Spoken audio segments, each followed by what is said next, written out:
मान्यवर, सबसे पहले तो मैं एक दुखद आपदा में जिन जिन लोगों ने अपने स्वजन गंवाए हैं, जो लोग अभी लापता है, जबरदस्त ट्रॉमा में जी रहे हैं और जो इंजर्ड हुए हैं, वो सभी के प्रति मैं हृदय से मेरी संवेदना व्यक्त करना चाहता हूं। अध्यक्ष महोदय, एक बात मैं सबसे पहले स्पष्ट कर देना चाहता हूं कि आपदा के इस समय में चाहे भारत सरकार हो, चाहे पॉलिटिकल पार्टीज हो, समय है केरल की सरकार और केरल की जनता और विशेषकर वायनाड के लोगों के साथ चट्टान की तरह खड़ा रहने का। और इसमें नरेंद्र मोदी सरकार कटिबद्ध है और मैं इस सदन के माध्यम से केरल की जनता और वायनाड की जनता से कहना चाहता हूं कि हर संभव मदद और हर संभव प्रयास भारत सरकार की ओर से बचाने के लिए, रिलीफ के लिए और रिहैबिलिटेशन के लिए किया जाएगा। मान्यवर, जब वेणुगोपाल जी ने बात शुरू की तब मेरा राज्यसभा में कोटेशन था, वो यहाँ रखा उन्होंने कोट कहा कि मैंने राज्यसभा में ऐसा कहा। फिर उन्होंने कहा अर्ली वार्निंग सिस्टम इस देश में होनी चाहिए। मैं सिर्फ आपके माध्यम से पूरे देश की जनता को बताना चाहता हूं, इस देश में दुनिया के सबसे आधुनिक अर्ली वार्निंग सिस्टम यहां स्थापित किए गए हैं 2014 के बाद। मान्यवर, दुनिया में बहुत कम देश है जो 7 दिन पहले आपदा का आकलन सार्वजनिक करते हैं, पूर्वानुमान सार्वजनिक करते हैं। भारत वो चंद 4-5 देशों में है जो 7 दिन के पहले पूर्वानुमान साझा करता है।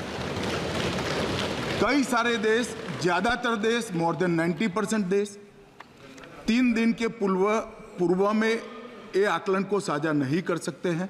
हम 7 दिन पूर्व 2023 से सारे आकलन देश की जनता और देश की राज्य सरकार के लिए साझा करते हैं।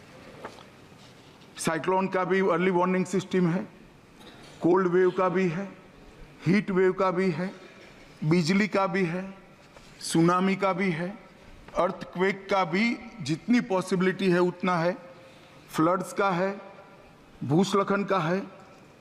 कई प्रकार के अर्ली वार्निंग सिस्टम 323 करोड़ और 2000 करोड़ कुल मिलाकर 2300 करोड़ के खर्चे से देश की जनता की सुरक्षा के लिए एस्टैब्लिश किए गए हैं। फिर बशीर साहब ने कहा तो क्या हुआ? मान्यवर, जब तक हम डिजास्टर मैनेजमेंट का सवाल है और लोगों को बचाने का सवाल है, मैं कह सकता हूं 2014 के पहले इस देश में आपदा का रिस्पॉन्स करने का एक ही तरीका था, एक ही डायमेंशन था, वो बचाव, मतलब रिलीफ एंड रिहैबिलिटेशन।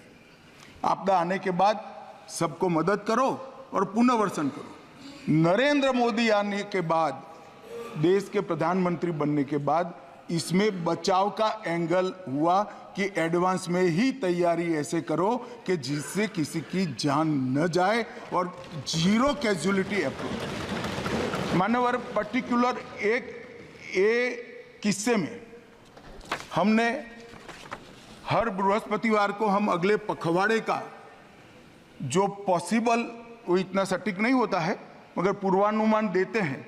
18 जुलाई को ही पूर्वानुमान दिया था कि केरल के पश्चिम तट के क्षेत्र में सामान्य से ज़्यादा वर्षा होगी।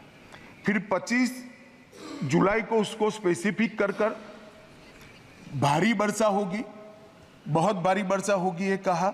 और फिर 23 जुलाई को अति भारी वर्षा होगी, 20 mm से ज़्यादा वर्षा होगी ये भी कहा, और इससे भी ज़्यादा हो सकती है। 23 तारीख को ही एडवांस में क्या किया पूछा गया सदस्यों द्वारा।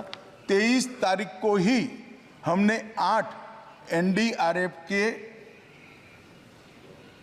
पूरे दल वहां पर भेज दिए गए। मान्यवर, क्योंकि हमें मालूम था कि 23 तारीख को 30 तारीख के आसपास भूस्खलन होगा या बाढ़ आएगी या बारिश ज़्यादा होगी तो ज़रूरत पड़ सकती है।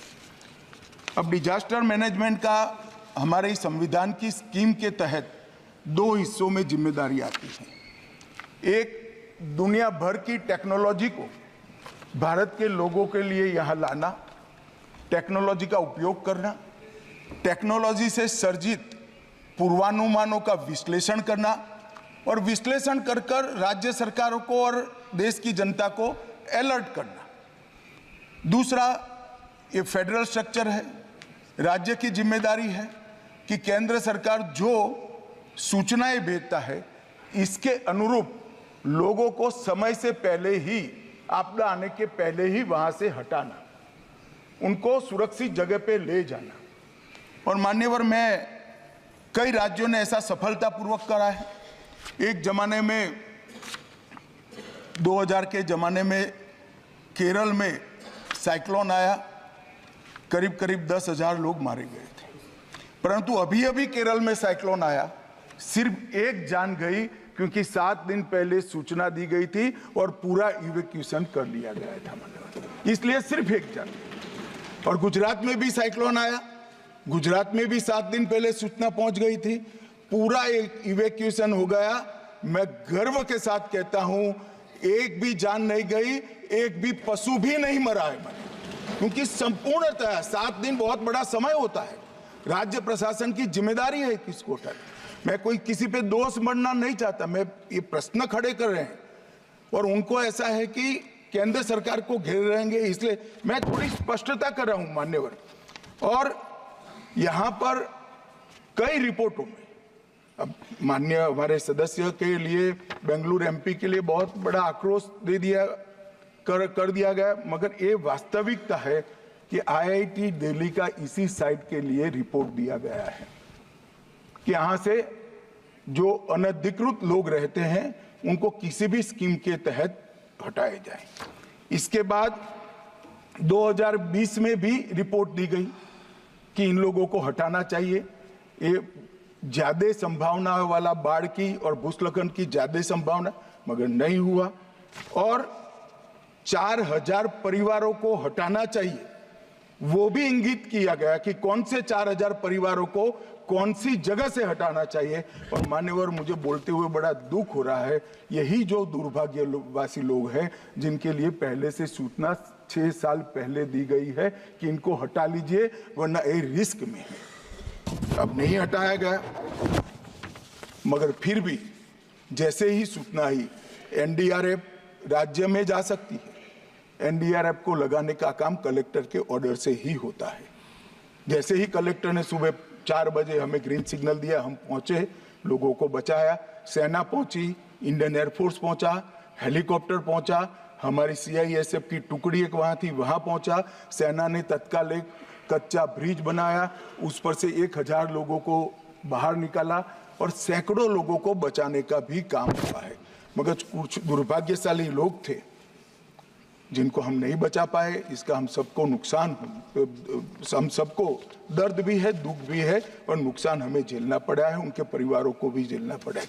मान्यवर, मेरा एक ही अनुरोध है कि डिजास्टर मैनेजमेंट के मामले में सभी राज्य सरकारें जितनी भी योजनाएं 2014 के बाद बनी है, एक मैं बिल भी लेकर आने वाला हूं, इसी सत्र में लेकर आने वाला हूं, इसमें डिटेल में बताऊंगा।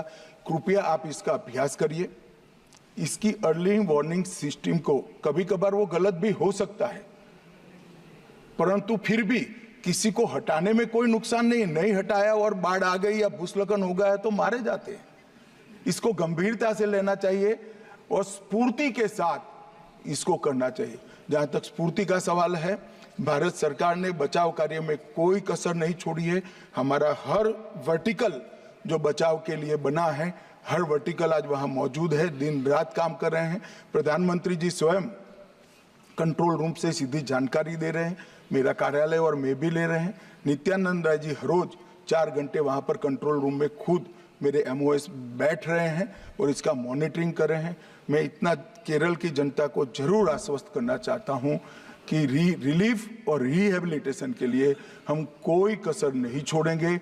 भारत सरकार इस संकट की घड़ी में केरल सरकार के साथ चट्टान की तरह। For exclusive and insightful videos, subscribe to our new channel ABP Live Premium.